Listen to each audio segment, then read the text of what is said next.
오늘 제목은요, 의심하는 신앙으로 잠깐 은혜를 함께 나누겠습니다. 의심에 대해서 한번 나눠볼게요. 흔히 믿음이 좋다, 이렇게 신앙이 좋다, 이렇게 얘기할 때는 가장 많이 하는 것이 의심하지 않는 것을 얘기합니다. 그렇죠?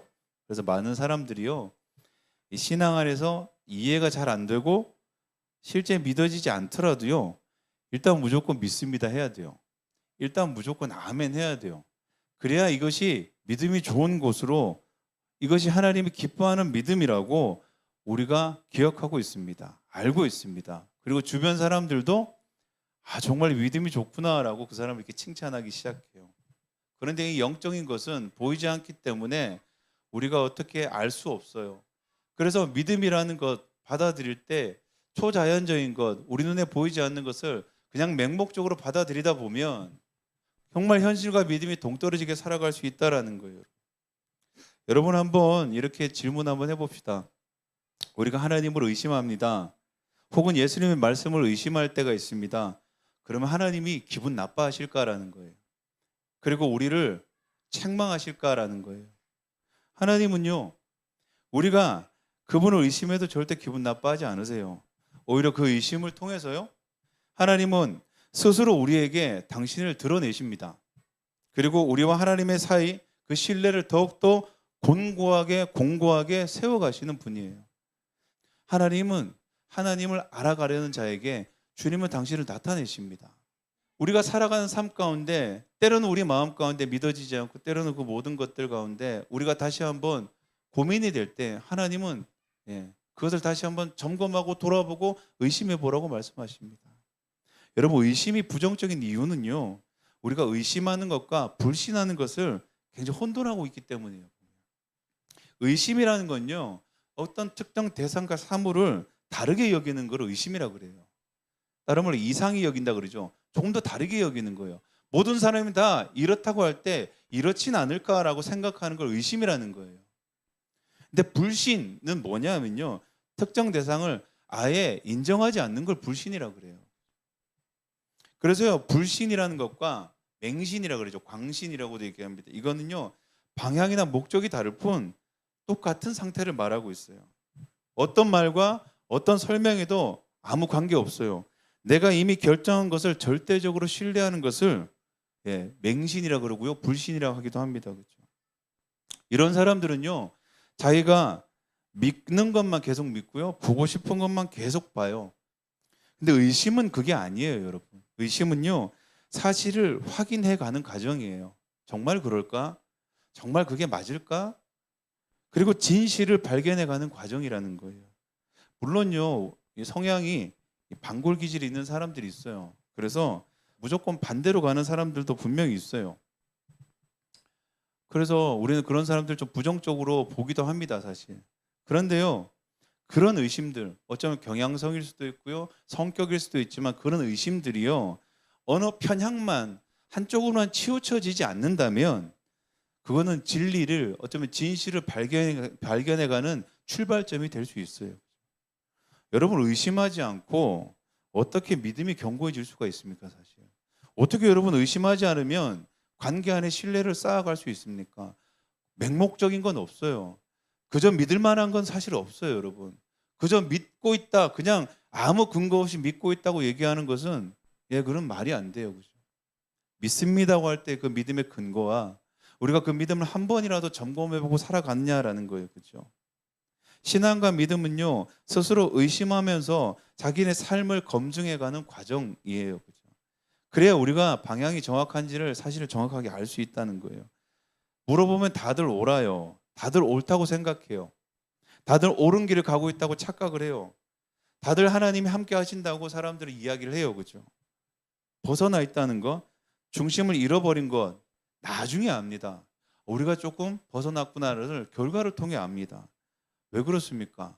그런 일들은요, 한 번도 과정 안에서 우리가 점검하고 의심해 보지 않아서 그래요. 마태복음 23장 29절에서 36절을 보면요, 우리가 왜 바리새인들이 그렇게 예수님을 죽였는지 알 수 있어요. 여러분, 교만이란 말은요, 두려움 없이 당당한 상태를 이야기해요. 당당한 거예요. 두려움 없이 내가 옳은 거예요. 서기관과 바리새인들이 이렇게 말합니다. 우리 조상 때 우리가 살았더라면 우리는 절대 선지자를 죽이지 않았을 것이라는 거예요. 우리 조상들은 어리석어서 선지자를 받게 했지만 우리가 그때 살았더라면 우리는 그러지 않았을 거라는 거예요. 스스로의 점검이 없는 그냥 너무나 당당한 자기 확신이에요. 우리는 그렇게 그런 일, 틀린 일을 절대 할 사람들이 아니라는 거예요. 그래서 예수님이 책망하시는 거예요. 조상의 죄를 인정하고는 있구나라고 얘기해요. 너희가 죄인의 후손임을 인정은 하고 있구나라고 얘기해요. 왜요? 조상들의 잘못을 우리는 하지 않을 것이라는 말은 뭡니까? 조상들은 잘못했다는 거예요. 그래, 너희가 죄인의 후손임을 인정하는구나라고요. 그런데 왜 너희도 죄를 짓는다는 생각은 하지 못하니라고 반문하시는 거예요.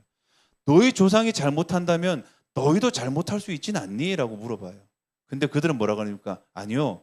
우리 조상은 잘못할 수 있지만 우리는 잘못할 수 없습니다. 우리는 올바라야 라고 얘기하는 거예요. 그렇게 예수님 뭐라 그럽니까?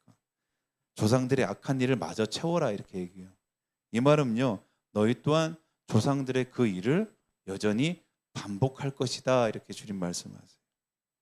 그래서 바리새인들은요. 그들의 율법과 가르침함에 이렇게 갇혀가지고요. 그들은 예수님을 볼 수가 없었습니다. 그들은 그들이 옳은 것을 절대 의심하지 않았어요. 그들이 갖고 있는 선한 의도를 그들은 굳게 믿었어요. 메시아를 평생 기다려온 그들이잖아요. 메시아를 그들은 알아볼 수 있다고 확신했어요. 그뿐만 아니라 이스라엘의 모든 사람들이요. 저 바리새인들은, 저 율법학자들은, 저 서기관들은 그들이 말하고 가르치는 바를 의심 없이 신뢰했어요. 실제 바리새인들의 삶은요. 굉장히 경건했어요. 사람들이 보기에도 그들은 바른 사람이었어요. 그들의 선의는 분명히 옳다고 생각했어요. 그래서요. 그들의 가르침이요. 불변의 진리가 되었고요. 그들이 해석하는 율법은요. 공의가 되어버렸어요. 하나님의 정의가 되어버렸어요. 그래서 그들이 가지고 있는 그 진리와 공의로 오히려 예수님을 책망하기도 했습니다. 그래서 그들은요. 예수님이 오셨을 때 정말 그들이 평생을 기다렸던 그 메시아를 만났을 때 그들이 아는 것과 그들이 가르쳤던 것과 그들이 믿는 것이요. 예수님과 다를 때 그들은 굉장히 많이 당황했고 굉장히 고민했어요. 그래서 예수님하고 논쟁도 했어요. 예수님에게 그들이 풀지 못했던 신앙과 말씀 안에 어쩌면 딜레마지요. 이런 것들로 예수님을 시험하기도 했어요. 근데 이 모든 논쟁과 시험에도요. 예수님은 모든 진리로 그들에게 가르치고 설명해 주셨어요. 그러면요. 스스로 돌아보고 의심해 볼 법도 한데 그들은 결코 그러지 않았어요. 그러는 대신에 가장 손쉬운 방법을 선택했습니다. 그냥 예수님을 죽이는 거였어요. 그렇게 말하는 사람이 없어지면 그들은 여전히 그들이 옳다는 것을 지킬 수 있다고 생각했어요. 그들 전체가 틀린 것보다요. 예수님 한 분만 사라지면 되는 문제였어요. 그들에게. 예수님 한 분만 없어지면 그들은 결코 틀리지 않았다는 것을 말할 수 있는 거예요. 그들은요. 무엇보다도 틀려서도 안 되고 틀릴 수도 없는 사람이라고 생각했어요. 신앙을 다시 세울 수 있는 시간이 그렇게 사라져 버렸어요. 평생을 기다려왔고요. 그 조상들과 함께 그들이 살아가고 살아갈 삶의 이유였어요. 그 메시아가 오는 것, 그것을 보는 것. 그리고 그들이 가르치고 가르쳐야 할 진리는 그들이 만난 예수님이었어요. 그런데 그들은 그것을 그냥 그렇게 쉽게 무너뜨려 버렸어요. 한 번만 그들의 가르침을 조금 의심해 봤다면, 한 번만 그들의 삶을 말씀과 조금 점검해 봤다면 진짜 하나님의 진리를 볼 수 있었을 텐데 그들은 결코 그러지 못했다라는 거예요. 왜냐하면 한 번도 신앙과 말씀을 의심해 본 적이 없어요. 우리가 믿고 고백하는 신앙, 우리가 지금 알아가고 알고 우리가 살아왔던 신앙들이 때로는 금이 가고 균열이 갈 때가 분명히 있어요. 나는 이렇게 평생을 주님을 섬겨왔는데 왜 이러지? 내가 고백하고 믿는 하나님과 좀 틀린데? 라고 생각했을 때 한 번쯤 점검해 봤다면, 한 번쯤 돌아봤다면 우리는 신앙을 다시 한번 제대로 볼 수 있고 하나님의 말씀을 제대로 볼 수 있는데 그때마다 우리를 가로막았던 것이 어떻습니까? 아니야, 의심하지 말아야지. 아니야, 의심하면 안 돼. 그냥 우리가 이제껏 믿었던 거 그게 진리야 라고 우리는 그냥 맹목적으로 살아오지 않았는가를 한번 돌아볼 필요가 있습니다. 제가 좋아하는 드라마 중에 그 스토브리그라고 거기에 명대사들이 굉장히 많이 나와요. 믿음에 관해서 기억나는 대사가 있어요. 확인하는 순간 의심하는 거죠. 이게 제가 항상 얘기했던 거였어요. 네. 그게 정말 맞을까요? 얘기하는 순간 믿음을 의심한다고 생각했어요. 그래서 저도 어디서 설교하거나 목양을 할 때 그렇게 정말 그게 맞아요라고 얘기하는 것에 대한 조금의 의심이 들어오는 것을 굉장히 경계했어요. 사실. 우리가 이렇게 살아가죠. 대사 중에 확실하지 않은 근거보다 제가 봐온 시간을 더 믿습니다. 이렇게 내가 살아온 신앙의 시간을 그냥 믿는 거예요. 어떻게 살아왔는지 모르고 어떤 방향인지 모르지만 내가 살아왔던 시간을 그냥 믿는 거예요. 살아왔던 것에 바라본 방향이 틀리더라도 그냥 우리가 믿고 살아왔던 것이 다 옳다고 믿어야 되는 거예요. 아니면 우리가 믿어온 그 시간이 잘못된 것만 같고 우리가 잘못 믿은 것 같고 우리가 틀린 것 같아서 사실 못 견디는 거예요. 모든 사람들이요, 우리 살아온 시간들이 틀렸다고 얘기하면 그걸 받아들일 수 있는 사람은 별로 없습니다. 그리고 누군가가 우리를 의심한다면 사실 기분 나쁠 수 있어요. 근데 오늘 이 드라마의 주인공은 그렇게 얘기하죠. 예. 떳떳하면 사실 기분 나쁠 것도 없습니다. 이렇게 얘기해요.